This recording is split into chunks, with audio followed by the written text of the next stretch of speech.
most essential content on our television and radio platforms. There was even a BBC report in April this year that after lockdown, on the BBC radio stations, on the music stations, their listenership went up and skyrocketed. In fact, people streaming on Spotify or Apple Music, that went down. People preferred to go and listen to music on radio during lockdown. And so there's a great place for music still on our media platforms. So if we can go to the next slide. So we're going to talk a little bit about music and broadcast media and where do the two line up and how can music help you? How can it help you grow your listenership? How can it help you preach the gospel? How can it help you engage with your listeners? And how can it even help you raise funds for your radio station? So let's move on to the next slide. So I really this is very brief. It's just a 10-minute, just laying the foundation for a discussion that eBay and I are going to have together. So I just want to give us a little bit of an understanding of why is music essential content. We talk about content creators and the more I believe we see our artists and our musicians as very essential content creators for us, I think it might change our perspective. I also want to talk a little bit about the future of radio. You know, obviously what also comes is that if we really see that music is essential content, what is it saying to how we're managing our playlists? Is it relevant for radio to have live events with music and get behind them and get involved with them? How does social media, how can music help grow our social media? And, you know, whatever new opportunities that COVID-19 brings us from a music point of view, and why radio needs music and why music needs radio. So we go to the next slide. So it's essential content. This is what I'm putting to you today, and you can disagree and we can discuss about it later, but let's move on. So if you look at radio, these are the components that you have in a typical radio, and in fact on some television channels. You have some, you know, and this is talking radio generally. I'm going to talk now radio. This is from a report that is generated quarterly in South Africa. It's the official statistics, the RAMS report, the BRC RAMS, and I know many of us have problems with how they come to some of their conclusions, but still they've at least done some analysis, and this is what they get. And so by and large, you get soapies, you get celebrity, you get traffic, you get financial markets, you get sport, you get advice, you get all these. This is the pizza. This is all the toppings on the pizza of radio, in a way. So next slide. So the BRC took all of this and said, of all these things, and I must say, while I was running the radio station in Cape Town, we used to get these quarterly reports, and this section of the report was always the same. They asked the people that, you know, when they did their surveys, which of the following types of broadcast topics do you normally listen to on radio? And you had all those options. And which do you listen to most often? And this, I'm talking about, this is not just Christian radio. This is not community radio. This is all radio. It's public broadcasters and commercial. This is the result. So let's move to the next slide. And this is the conclusion we came to. And it's, I mean, this has been the case for the last 3 or 4 years in all these reports, that the number one reason people listen to radio is for the music. And the most often they go there for the music. The second thing is to tune in to listen to the news broadcast. News as opposed to current affairs. So I will tune into my radio station to listen to the on-hour news. That's the second reason I will tune in. But the most reason people listen to radio is music. And I don't know how many of you are aware of this, and this is part of the report. So let's look at the other things. Interesting that religious, look where religious is. Now this is all radio in Southern Africa. It's still the 4th biggest reason people listen to radio. I mean, it's ahead of current affairs. It's ahead of weather, and sport. Hey, sport and traffic. It's ahead of that, religion and music. So as Christian community radio stations, we've got the hot topics. We've got it. We've got the deal for you. So let's move to the next slide. So the new normal is that people have been stuck at home, and to some extent, you know, there's different versions of lockdown that we're going into in different countries, but the new normal is that people are more tuned into media. And look, I don't have the data for television, but I do know that a lot of television channels, because I deal with some of this, they do want to show music videos on their channel, certainly on Christian channels, because they can see how it does affect their listenership. But I am going to be mostly talking about radio this afternoon. So what is the new normal? Let's move on. The other reality. So the first reality was that the data and the statistics show that the #1 reason people listen to radio is for music.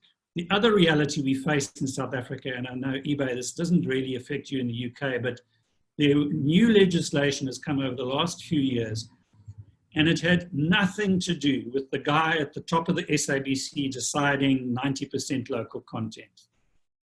He just was jumping on a bandwagon that was already there. This is actual legislation that went through Parliament. It is the law in South Africa. Let's move on to the next slide.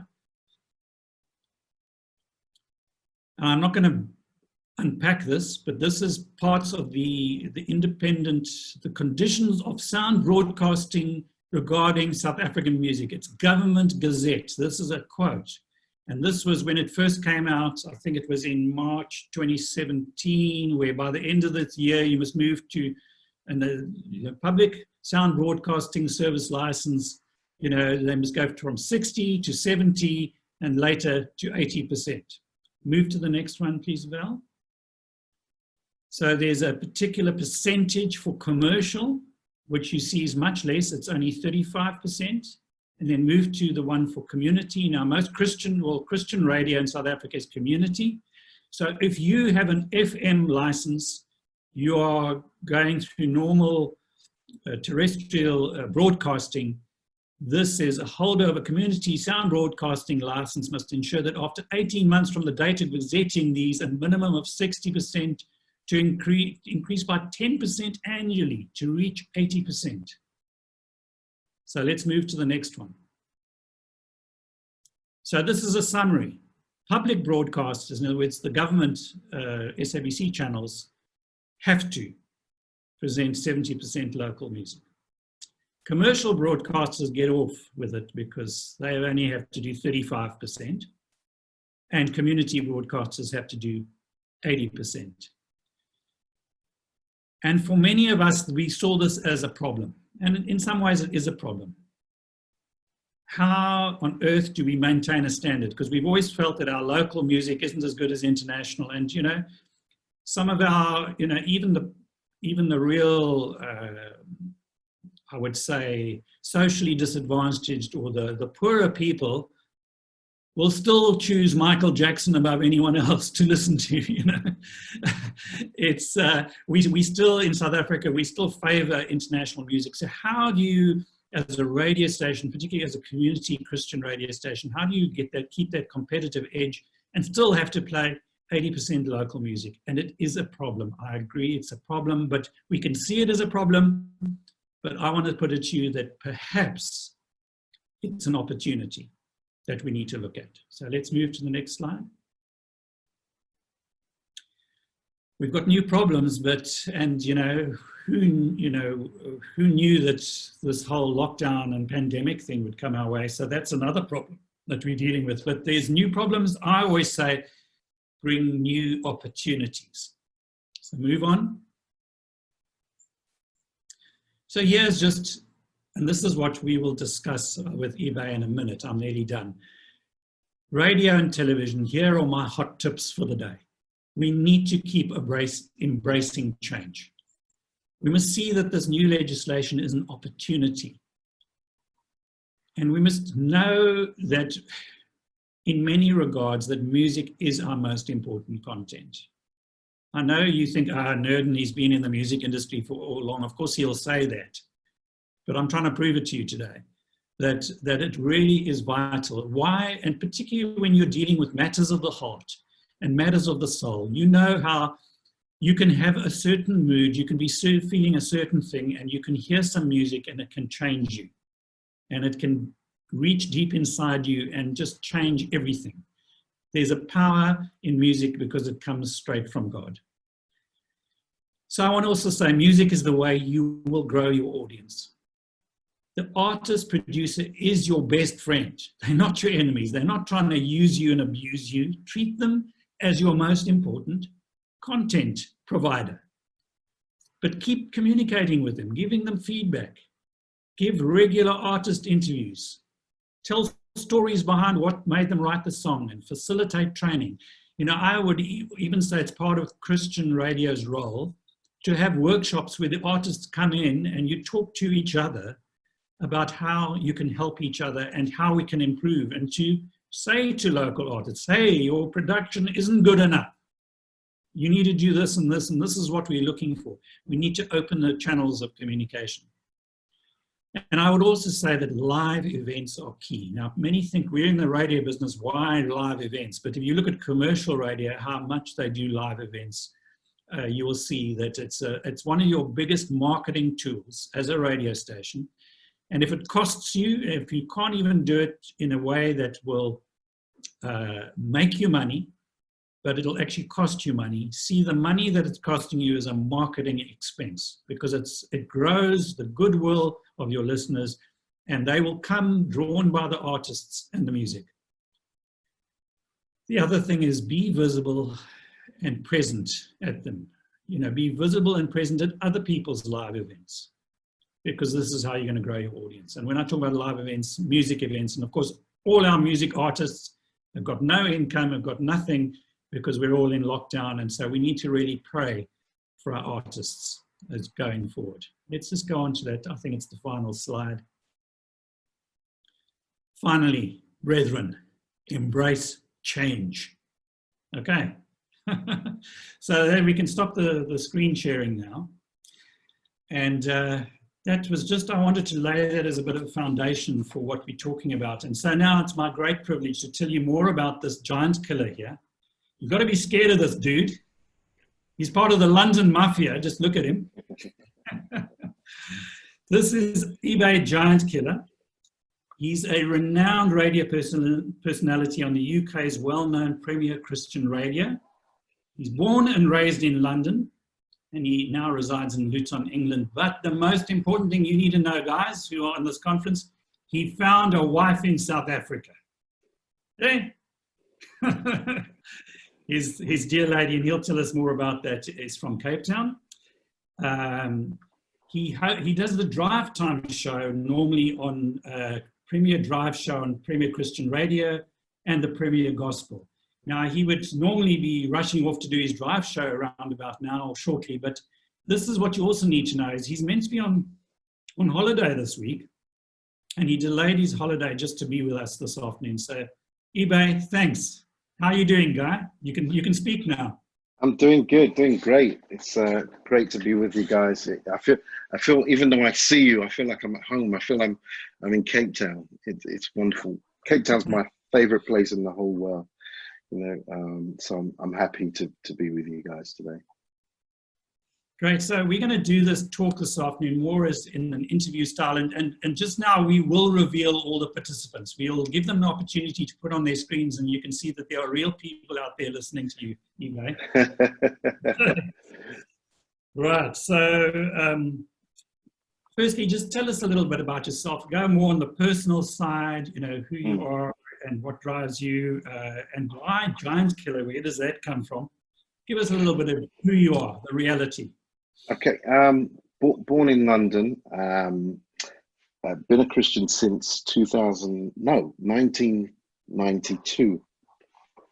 And the reason why I adopted the name Giant Killer was because I suffered depression for coming up to 30 years, a real deep depression, tried to attempt suicide twice. And it was only until I was delivered, I felt that I was delivered from depression, that I took on the name Giant Killer. Depression is a massive killer, and I felt that I was able to kill that giant with, with obviously through the Holy Spirit, through God, and that's why I took on that name and that persona, Giant Killer. And I tell people that Giant Killer is not just me; it's everybody who's gone through something with God's help. David had the stones; he threw it at the giant. He hit the giant straight on the head, and then the giant fell and cut the head off. And that's how I see myself, not just somebody who overcame depression, but somebody who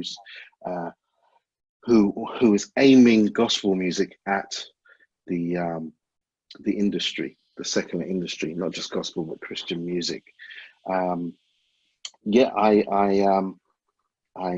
found a wife in Cape Town, and obviously we lived together in London. We're married, lived together, got 2 boys, and I'm a producer. I'm a music producer first. I started producing hip hop. I was one of the pioneers of gospel hip hop in the UK. One of the main producers at the time, coming up, we're talking about 95, 97. I was one of the major producers of hip hop in gospel in the UK. Then sort of a door opened and I was able to produce gospel music. Currently working on my album. It's nearly finished. We've worked with Seth and Nerva in the USA. I've got one of our good friends, Neville D. He's on the album. I've got also Shalane Hayward, who's from Cape Town. She's on the album. We've got a mix and array of people from the UK that's on the album. But also, just to say, I'm a radio presenter as well. I started off at the BBC. I was BBC trained, and then I had a show on the BBC called Gospel G Focus. I left in 2010 due to personal reasons, and had to start again in 2012. I started on local radio, internet radio, which is Jamrock Radio. And then I had to start from zero and built up an audience and built it until I got a call from Muiwa, who is the station director of Premier Gospel. And he asked me to, if I could come and be a part of Premier Gospel, which is a part of Premier Christian Radio. And I started off on a show called G Focus. It was iRequest, where people call in and request music. And I did that for about a year. Then I got called to do the breakfast show on Saturday. And I'm still doing it to this day. I did it up until September last year, when an opening came for drive time on Premier Christian Radio. Premier Christian Radio is the main Christian station in the UK. It's the biggest.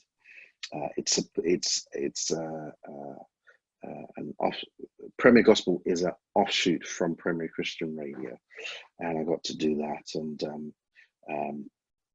I did that up until March, until the pandemic happened.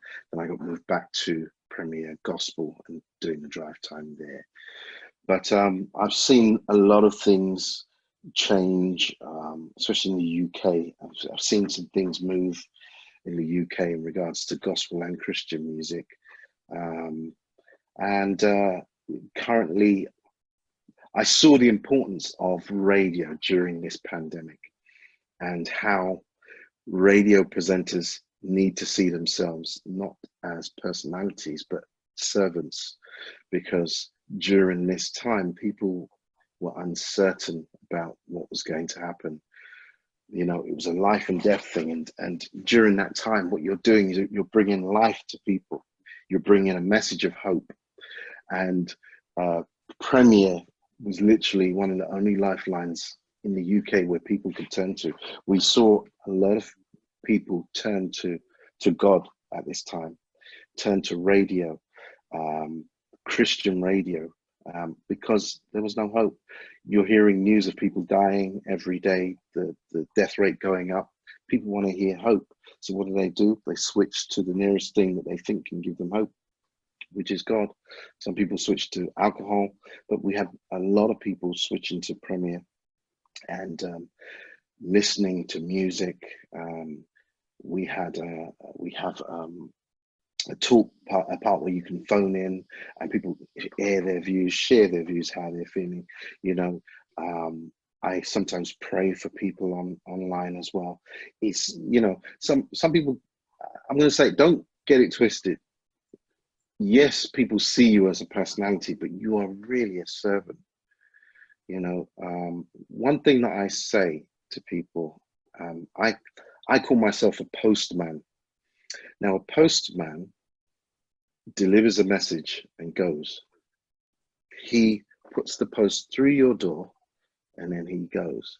You never see a postman knock on the door and say, hey, did you like my uniform? Did you like the way that I presented your message? Wasn't it cool? No, a postman delivers a message and goes, but it's about what's in the message. And that's how I see myself. So yeah, that's me in a nutshell. Right. Just briefly, perspective for those, because we, you know, in South Africa, our Christian radio is typically very located in different cities, you know, and you've got a very limited viewership or listenership potential. Premier is different. Is it? Just tell us a bit. Where do you broadcast and what is your listenership? Just a little bit more about Premier and what is the main difference between Premier Christian and Premier Gospel? Is this apartheid radio or what is it? So basically, there's three main radio stations. There's Premier Christian Radio, there's Premier Gospel, and there's Premier Praise. Now, Premier Christian Radio is where you get the CCM. You get a lot of preachers. You get a lot of messages. The style is slightly different because it's a different type of person listening. Premier Gospel is mainly black gospel music. So you'll get commission on Premier Gospel. You'll get for King and Country on Premier Christian Radio. And Premier Praise is a mixture of everything. Praise and worship. You'll get a bit of hip hop. You'll get a bit of CCM. Okay. But the listenership is about, I think it's per week, 1.3 or 4 million people per week. Wow. So, I mean, we as Christian radio in South Africa would dream about that, but it's because you broadcast to the whole nation. It's not just about one city. It's to the whole nation on DAB, which is digital radio. We also have the app. But what's happening now, and it's funny because COVID-19 forced this to happen. I think a lot of radio stations were on the cusp of this, but radio is now gone digital. So people want to see who they're looking at. People want to see their favorite Christian artist, you know, what they're doing. They want to see them on visually. And I think COVID-19 forced that because obviously people are at home, and there's only so much you can do. But now with technology, like things like Zoom, we're able to give interviews to, you know, to the Kurt Franklins, to the For King and Countries, you know, to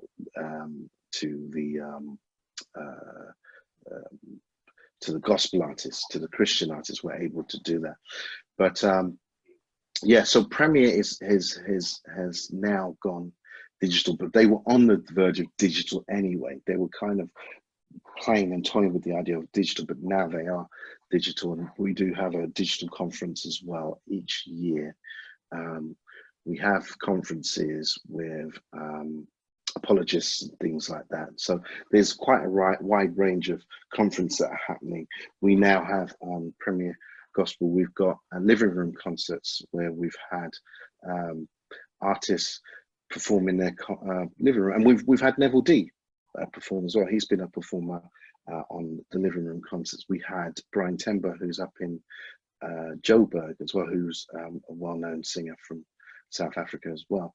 So there's so many things that has opened up since COVID, and it's kind of, even though it's a bit of a horrible situation, it's also been a blessing in disguise, because we're able to get up close and personal with, you know, with the artists. Okay. So you heard a little bit of my presentation on giving a bit of context to South Africa. And you also were saying on Premier, you do have preaching messages and you have other types of content on Premier. But how do you respond to me and to what we were saying and showing that music is the most important content? It's the biggest reason why people engage with radio. What's your view on that? Yeah, I'd like to just hear. I think music is important because it appeals to the heartstrings. I remember, I can give you an example. 1983, summer. In fact, this time, 1983, I can remember what was #1 in the charts, because I was going through a particular time where I'm a twin, and we lived in a place where the electricity was cut off. All we had was the radio, and what was playing at that time in 1983 was Rufus and Shaka Khan, Ain't Nobody. It was #1. And every time I hear that song, it takes me back to that time where we were sitting with candles in the dark, because the electricity, because we couldn't pay the bill, you know. And I say that to say that music connects with memories. It connects with feelings. You know, there's a feeling when, if you break up with your boyfriend, your first love, you know, there's a particular song that you hear, and it will take you back to that pain, that hurt, that feeling of losing, you know, your first love. Yeah, there's also a particular song, and I said this. We spoke to Commission the other day, and I was telling them that when I got saved, there was a particular song that led me to Christian music, and it was a song called Everlasting Love. And I said that to them, and I remember where I was when I first heard that song. You know, it connects with your memory, it connects with your spirit, you know. So that's why when we sing worship songs, we're able to connect with God, we're able to connect with the Spirit. It's almost like an opening of heavens, and you can connect with the Spirit. So music is very, very important. You know, you could be in a situation where you're going through a point where you're going through debt, and one particular song with a particular message can turn your situation, and that's why it's so important. Do you have any testimonies from listeners about songs? Any I can give you a testimony where when I was on BBC Three Counties, and one of the artists that I work with, he's one of my close brothers, Noel Robinson, we asked him to come down, and BBC is the biggest radio. You know, they've had so many offshoots, like 1, 2, BBC 3, 4, where we were Three Counties. And we asked him to come down, and he came down and he sang. He brought his guitar, we asked him to sing, and he just sang on his guitar. And you could connect with the Spirit in the way that he was singing and what he was singing. It was beautiful.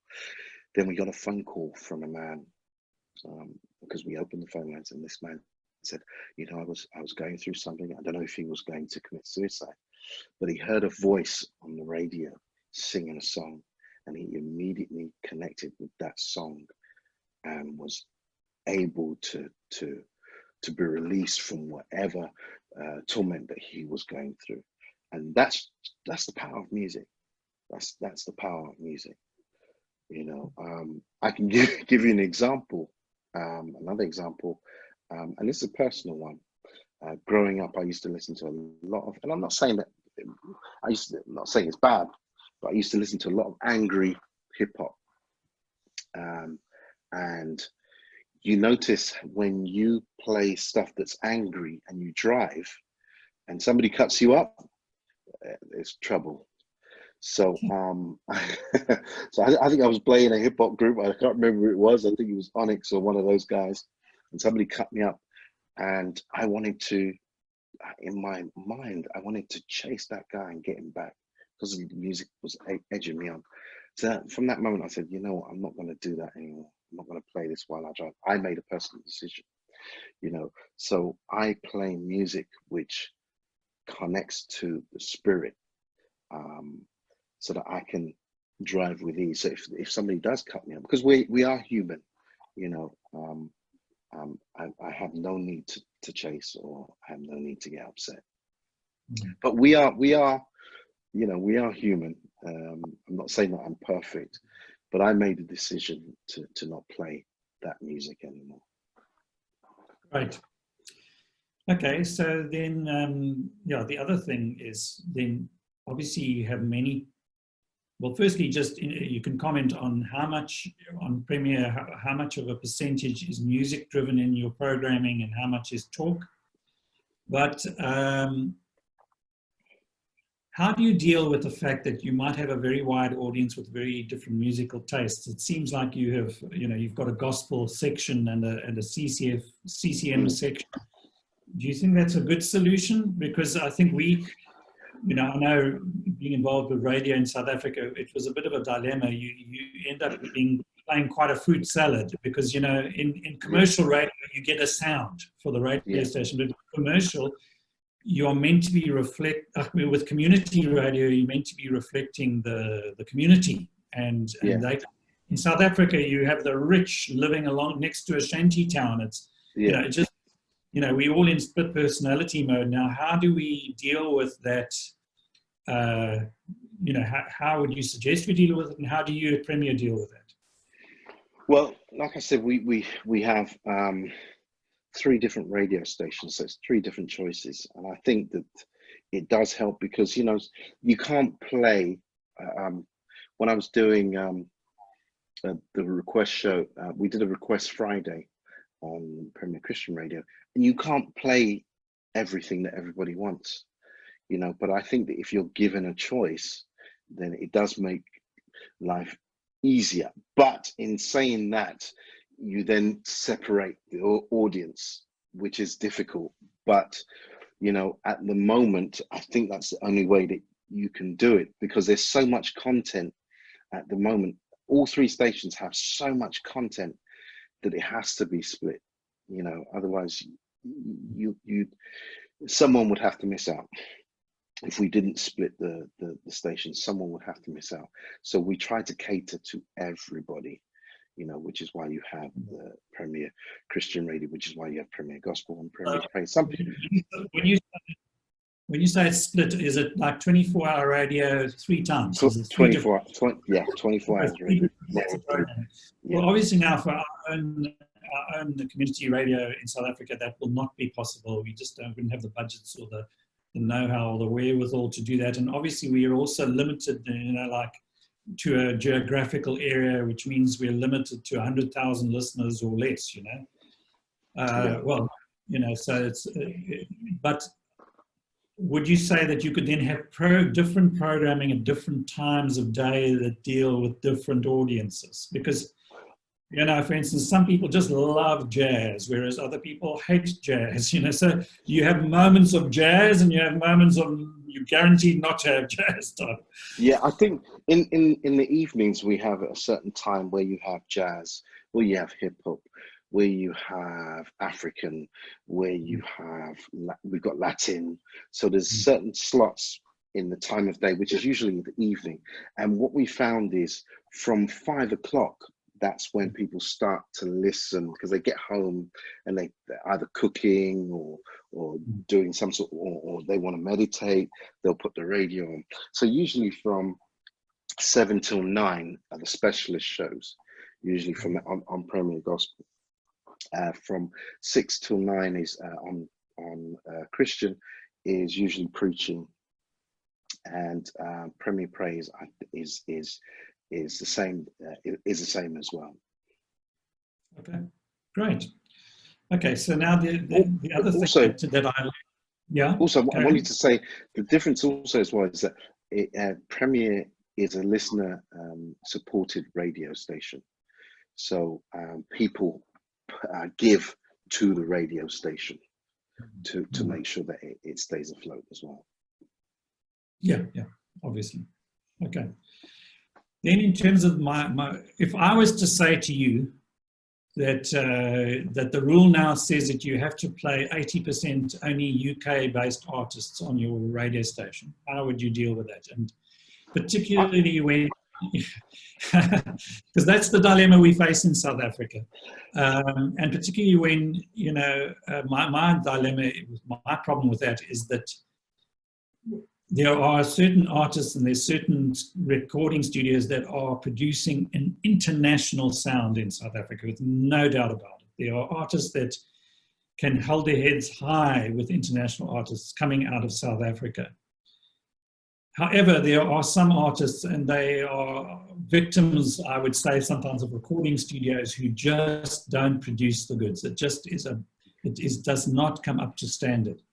And they are well-meaning artists. Their motives are there, but it just doesn't equate to your normal playlist. What do you do about this? And has radio got a role to play in engaging with artists and nurturing them a bit?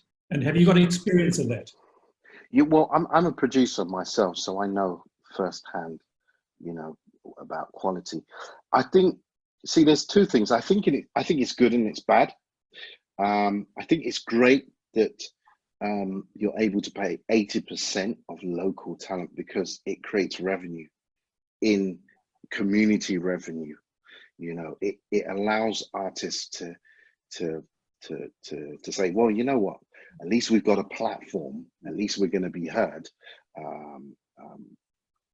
and we can really brush up our skills on production and recording. On the other hand, it's difficult because not everyone is called to sing. And we get some stuff where, man, sometimes it's worse than X Factor, where you get some people and, for the sake of the gospel, they feel that they're called to sing, and it's terrible. And and I think what I've learned to be is honest. Yeah, you have to be honest. You have to be honest with people, because at the end of the day, your music represents who you are. It represents your community.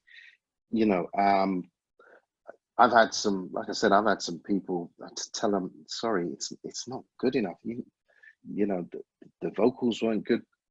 It's not mixed well. Who did you go to produce for? And this is where I can step in as a producer. And normally what happens with me is that I usually try and rework what other producers have done to make it better, to make it presentable. And sometimes it's just the singers. The singers are not, it's not their chosen calling. It's not their calling. And you have to sit down with people and say, maybe, the song is great that you've written. Maybe you should write songs for other people. Don't just because my thing is, I know what it's like to be told I'm not good enough. And I was told that by a producer. He said to me, you'll never be a great producer. You'll never win anything. Not to say that I'm the best, but I've been presented with awards because of producing great songs. And I think sometimes you have to know your lane. If you're not a great singer, but you're a great songwriter, then songwrite. Do that. We've got some great songwriters out there. I'll give you an example who's never sung a song, but is a multi-millionaire. You've got someone like Diane Warren, who's out there, who's written for Whitney Houston, for the likes of so many different artists, Boyz II Men, a multi-millionaire, but has never sung a song. She knows her calling. She's a songwriter. And I think sometimes you have to be honest with people, but also guide them and pray with them. That's very, very important. So I go back to say that on one hand, it's good. And on the other hand, it's hard work. It's hard work. I mean, obviously the reaction from South African radios, we can't do this. It's going to break our standards. And there have been radio stations, I mean, commercial stations that have taken the government to court about this, and it's all pending because, you know, you're worried that you're going to lose advertising or lose revenue because you have to drop the standard of music. So, you know, I think it's an ongoing engagement, this whole thing. But so you do agree, though, that we do, as Christian and community radio, have a role to play with helping our artists to. Oh, big time, big time. You know, we had an artist who we pushed. He's called Called Out Music, and we really pushed this artist, and now he's like one of the biggest streaming artists in the UK in regards to gospel music. And I think that if you get behind one, you know, and push him forward, it breaks the. I mean, he's broken. He's going to break into the mainstream with what he's doing, and I think, you know, it's like the church thing. You know, we have worship leaders who. I'll give you an example. Sinach was a worship leader, you know, and the church pushed her. Now she's internationally known. That song, Waymaker, is sung by everybody. It's one of the biggest selling gospel songs of all time, you know, but she started somewhere. And I think that it's up to radio stations to see talent and to really push it forward, not just to push it across Africa, but push it to Europe, connect with other radio stations throughout the world and say, hey, we've got something here that we think you might enjoy. Push it and push it and push it. But so, yeah, again, like I said, on one hand, it's great. And on the other hand, it's hard work. Okay, so here's my last thing that we're going to discuss. And then I'm going to actually in fact, this comes out of a question that we are inviting people. And if any of you've got any questions for eBay, please put them into the chat section of this presentation. We've got one question here that we can talk about. Our previous session today was talking about content and how we as Christians need to be bolder in our broadcasts and in our content about talking about the issues of the day, like gender-based violence, like rape, like corruption, like the social issues.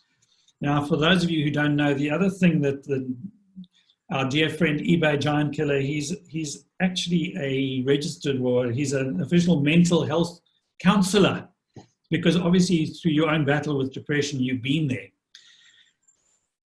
So the question is, we believe we've got to talk more about the issues of the day. Jesus was relevant to the issues of the day.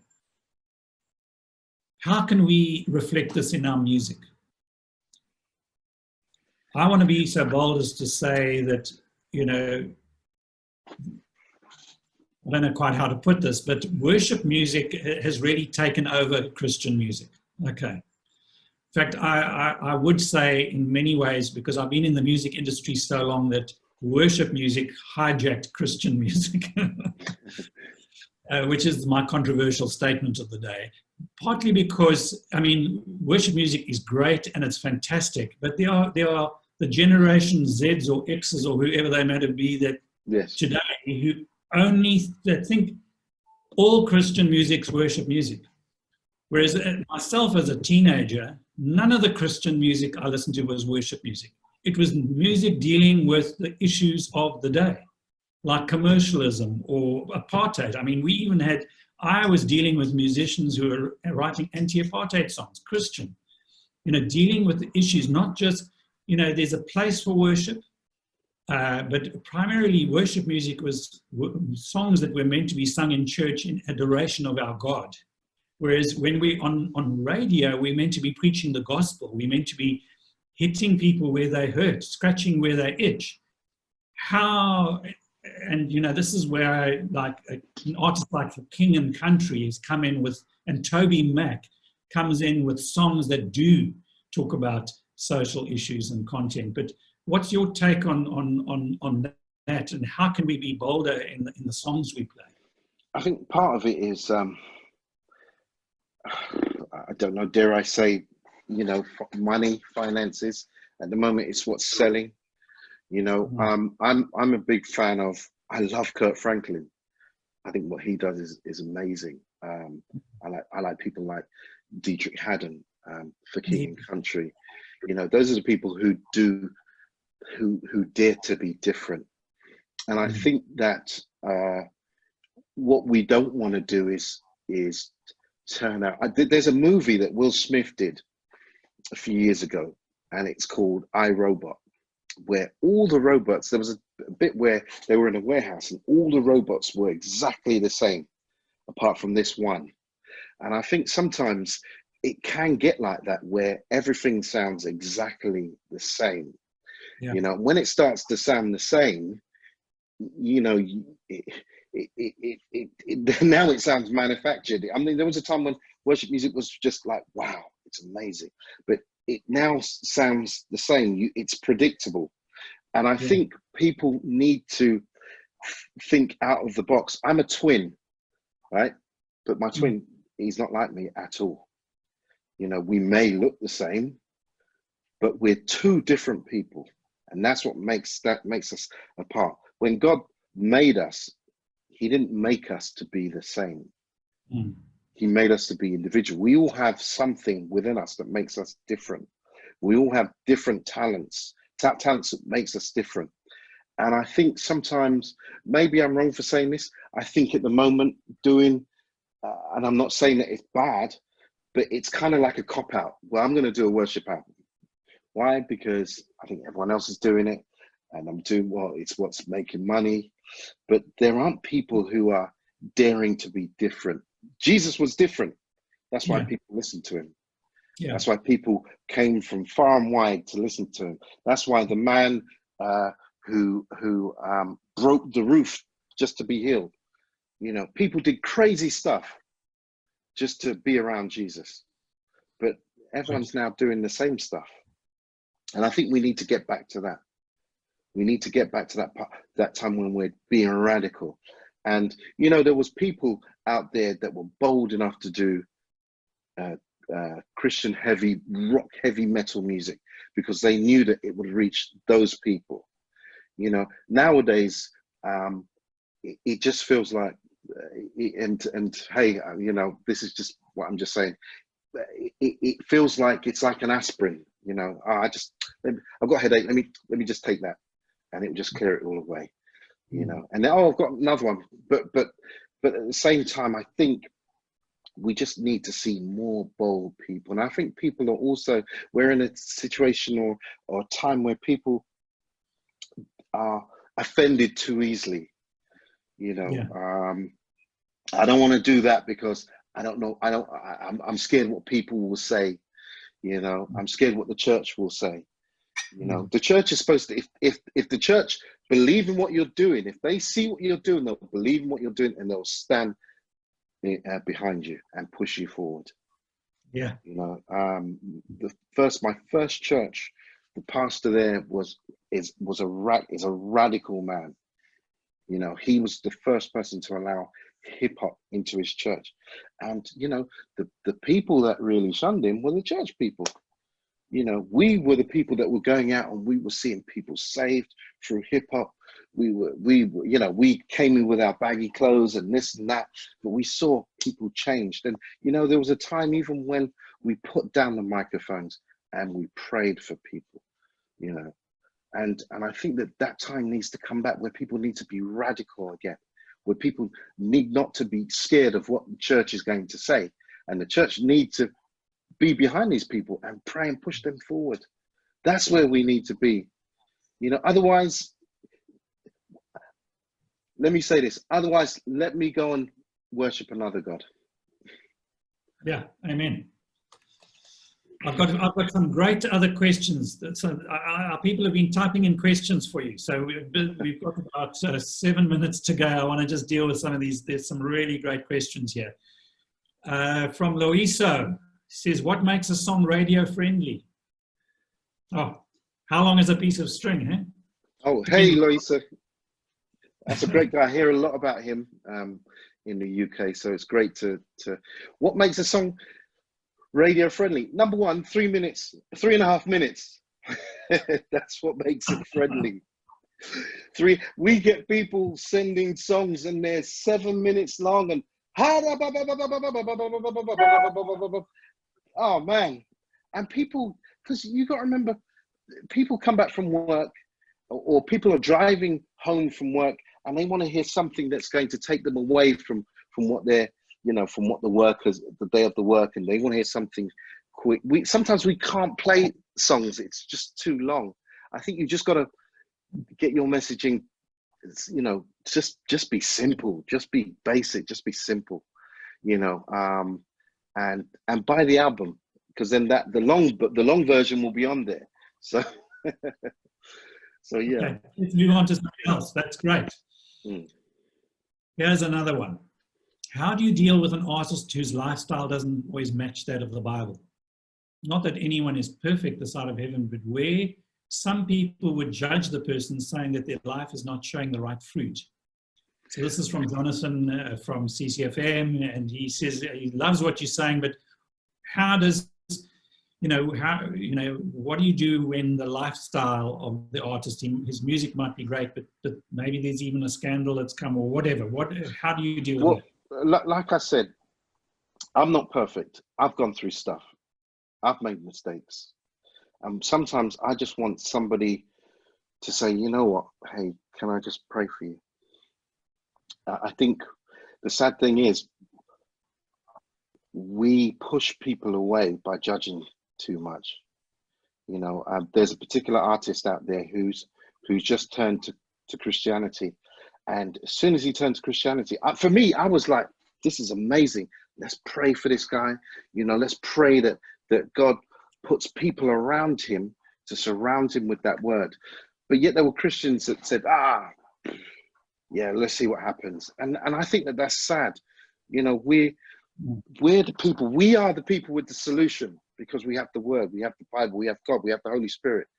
But yet when somebody comes in, we push them away at the door. And that's not good. And I think we just need to pray. We need to support anybody who comes into Christianity. There is no limit. It's almost as if it's like an exclusive club, where, he can come in because he looks the part. Well, he can't come in because he's had an issue or he's going through issues. And I think, everybody should be treated the same. If there's somebody who you think their lifestyle isn't a certain way, then pray for them. Connect with God. That's why we have the Holy Spirit. Connect, pray. I've been on the receiving hand of that, and I know what it's like. So that's why I pray for those people who have come in. Their lifestyle may have been a certain way, but you pray for them, because nobody's perfect. No, I wasn't born perfect. So, just pray for them. Yeah. Okay. Right. Here's an interesting one.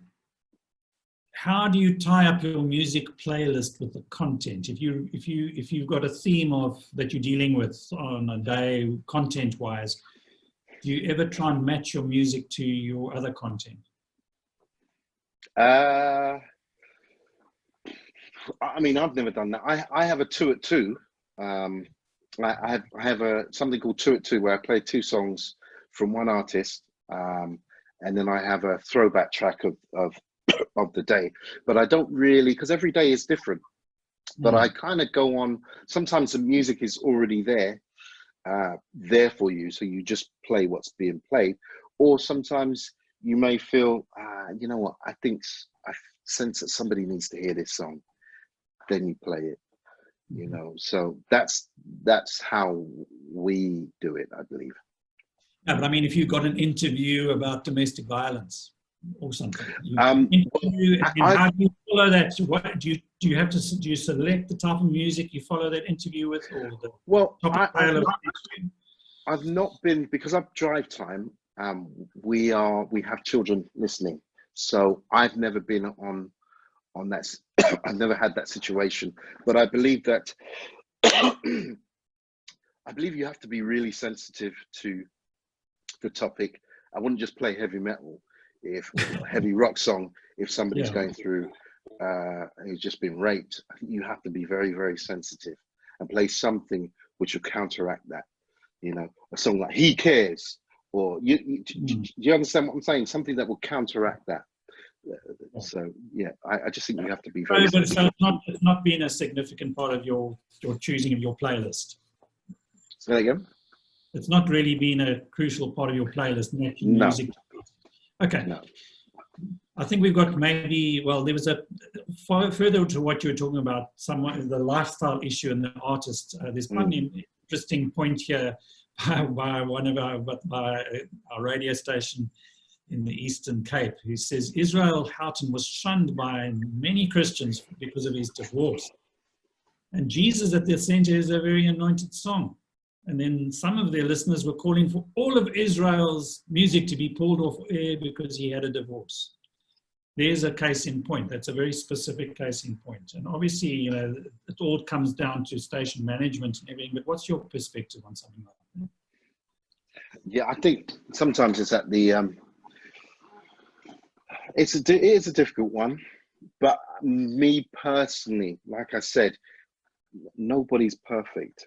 Nobody is perfect. Anything can happen at any time to anybody.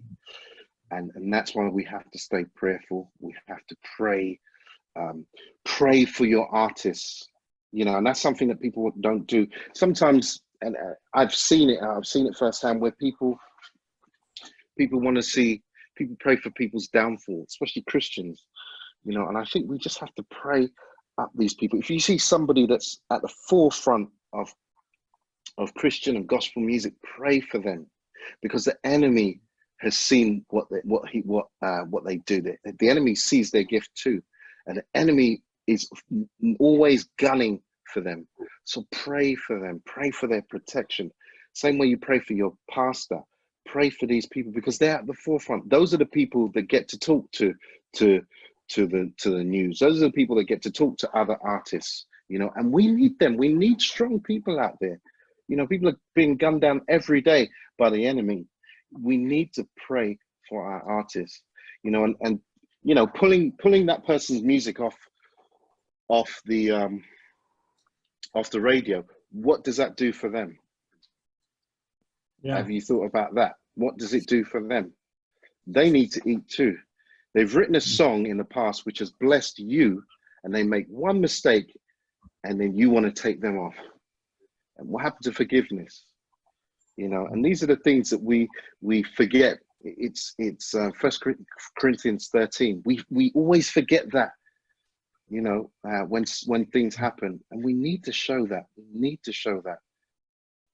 I've made mistakes. I made a mistake this morning, you know, I probably did, but God forgave me. I woke up this morning, I'm alive. God forgave us. He's the God of 24 hours. He forgives us all the time. He works on our behalf 24 hours, and yet we can't forgive that one person who made that one mistake. And we want to tear them apart, and we want to take them off the radio. Well, I think that's a good note to end this today. I think this has been great time with you, eBay. You can go and have a holiday. You have my permission. Oh, I'm coming over. Before we end, I thought you might like to see who's been listening to you. So, guys, put on your video, put it on your video feed, and let us give this man, let's give him an applause and a welcome. And you can you see them there, eBay? I can see them. Put on your. Can you see the? God bless you. Bless you guys. Thank you. Thank you, and hopefully see you guys soon. You know, South Africa is my first home now. I just rent in London, so it's my first home. and Thank you so much. I can't wait to have the meat and the fish and you know, and everything. So God bless you guys, and see you soon. Right. Thank you. Thank you, Eva. Great, man. There was an interesting question. Is there an organization like the ACM in the UK? Yes, there is. Hey, Loisa, good to see you. There is. We've got. We have an organization that we're setting up right now. It's being sorted out where I'll give you a quick example. We had an issue where somebody sampled a song that I produced, and they couldn't find, for some reason, he couldn't find me But I didn't write the song, I produced it. But the song was, we got in touch with the writers, and the song was then taken off the platform. But if that person had gone to this particular association, that wouldn't have happened. So that's what this association is designed to do, to help out people who are recording albums. I'm going to use them when my album's out. It's coming out very soon, so look out for it. But Right. I'm going to use them, and they've just got a wealth of knowledge, Right. Well, thanks so GMI. much. We have to end the session now, but it was awesome. I hope you guys all enjoyed it. Did you guys enjoy it? You can put up some thumbs up if you like, but I always enjoy engaging with my brother from over there, and look forward to having fish and chips with you in Cape Town when you next here. Definitely, I'm going to have a Okay. Gatsby